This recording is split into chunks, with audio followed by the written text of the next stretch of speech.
thunderstorm warning for Franklin County, Southern Union County, Indiana, Southern Fayette County, Indiana, Northwestern Butler County, Southwestern Preble County, until 12:15 a.m. At 11:30 p.m., a severe thunderstorm was located over Lake Santee, moving northeast at 55 miles an hour. Hazard, 60 miles an hour wind gusts. Source, radar indicated. Impact, expect damage to trees and power lines.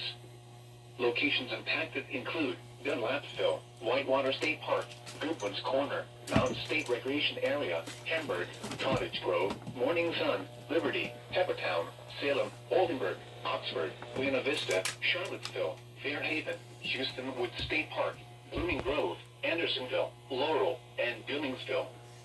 This includes I-74 in Indiana between mile markers 145 and 146.